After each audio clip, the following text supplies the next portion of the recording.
साखरेचे दर वाढल्यानं जळगावात ठाकरेंच्या शिवसेनेच्या वतीनं आंदोलन करण्यात आले। दर वाढल्याच्या निषेधार्थ पालिकेसमोर हे आंदोलन करण्यात आले। पालिकेसमोर बिना साखरेचा चहा तयार करत हे आगळंवेगळं आंदोलन पार पडले। याचाच आढावा घेतलाय लोकशाही मराठीचे प्रतिनिधी सुमित देशमुख यांनी। पाहूयात। साखरेच्या दरात मोठी वाढ झाल्याने सर्वत्र संतापाची लाट या ठिकाणी पाहायला मिळत आहेत।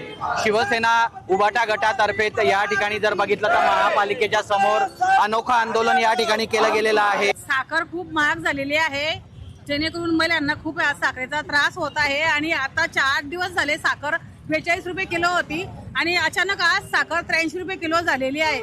तर मग हे साखर गेली कुठं, पैसा जातो कुठं? ते चोरांचं करायचं काय? महिला साखर कुठून आणतील? चहा कशी पेतील? घरामध्ये पुरुष कमवतील कशा साखरला घालतील? काय करतील? त्याचं उत्तर सरकारने द्यावं। खरं तर या ठिकाणी ज्या पद्धतीने सरकारने लूटमार चालू केलेली आहे, एका हाताने द्यायचं आणि दुसऱ्या हाताने डबल काढून घ्यायचं।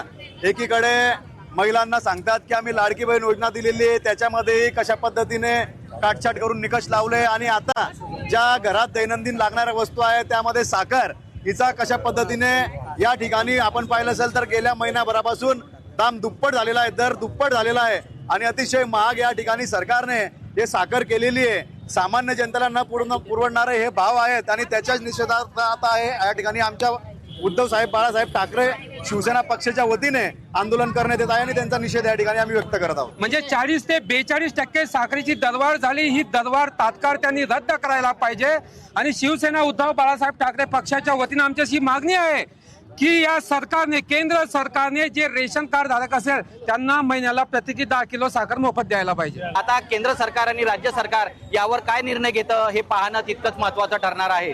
सुमित देशमुख, लोकशाही मराठी, जळगाव।